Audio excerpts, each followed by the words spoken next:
Free!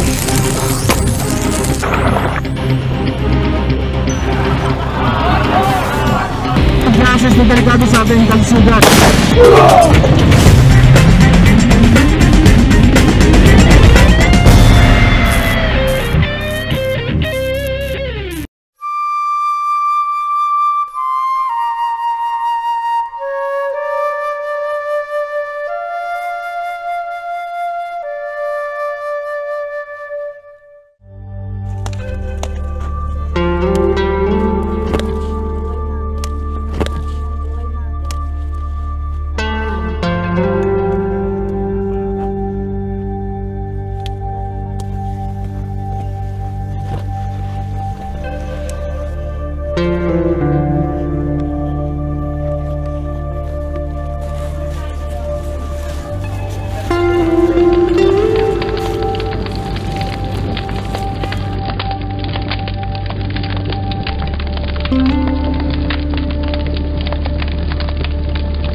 Bakasyon na sa eskwela ang mga bata ngayon.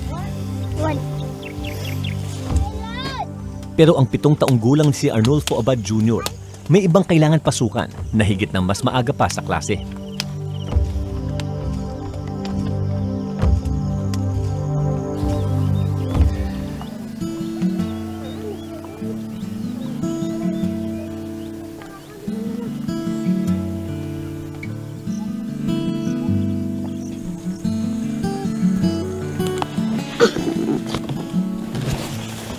Wala pa mang alas 5 ng umaga.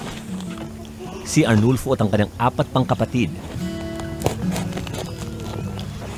nasa taniman na para magtrabaho bilang katuwang ng kanilang mga magulang sa pag-ani ng mga tabako.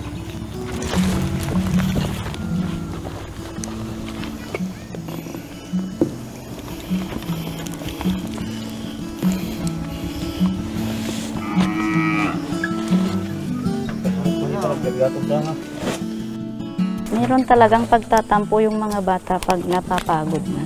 Siyempre napapagod talaga ang mga bata.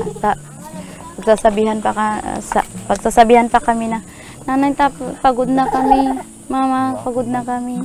Ayaw na namin." Eh sabi ko naman, kung hindi kayo tutulong sa amin, paano? Wala namang ibang tutulong sa amin kundi kayo. Sa kulturang Pilipino, lalo na sa mga pamilyang magsasaka, inaasahan ang mga anak na tumulong sa trabaho ng mga magulang. Sa katunayan, 4 na milyong bata mula sa edad 5 hanggang 17 ang nagtatrabaho na para tumulong sa pamilya. Pero may linyang hindi dapat lagpasan ng mga magulang.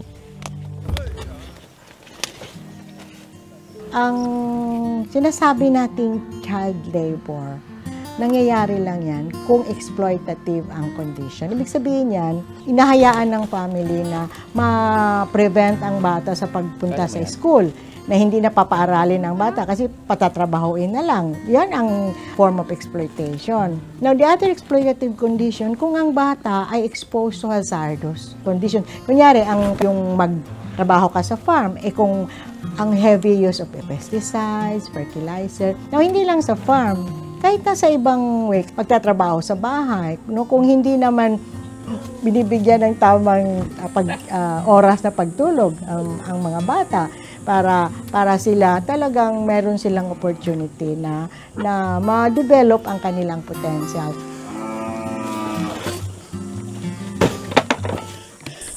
Meron pa dyan na sinasabi ng mga tao sa amin, bakit ko daw sinasama yung mga anak ko dito? Wala naman akong pang-iiwanan na mag-aalaga, kundi kami lang. Talagang karga-karga ko yung mga anak ko mula nung panganay hanggang sa huli. Talagang buhat-buhat ko yan nagtatrabaho dito sa bukid.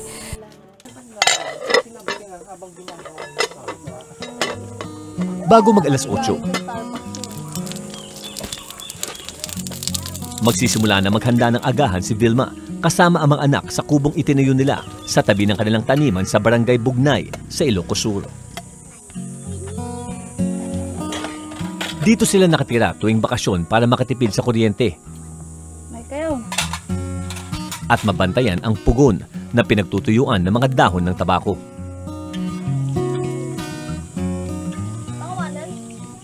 Pagdating ng padre de pamilya ni si Arnulfo, saka palang kakain ang buong mag-anak. Sige, okay na yan.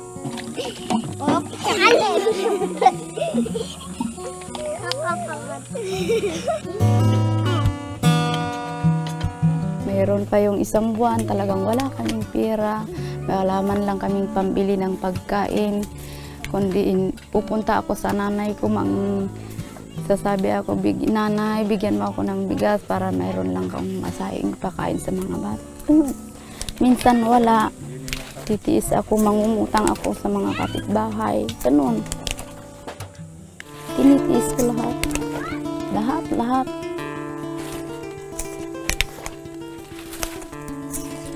Nandyan pa na kahit dumating pa yung araw na nagkasakit ako, hindi ko maiwanan ang trabaho, magtatrabaho. Pinipilit ko talaga magtrabaho. Pagkain ng agahan, balik trabaho muli ang pamilya Abad. Kailangan nilang mano-manong itusok sa stick ang di mabilang na inaning dahon sa araw na yun para maisabit sa pugon ng patuyuan. Hindi sila hihintot hanggat maubos ito. Pero kahit anumang sipag ng pamilya, bakit tila wala silang nararating? Susunod, kilalanin ng mga cowboy sa industriya ng tabako, ang mga tagasingil ng utang ng mga magsasaka.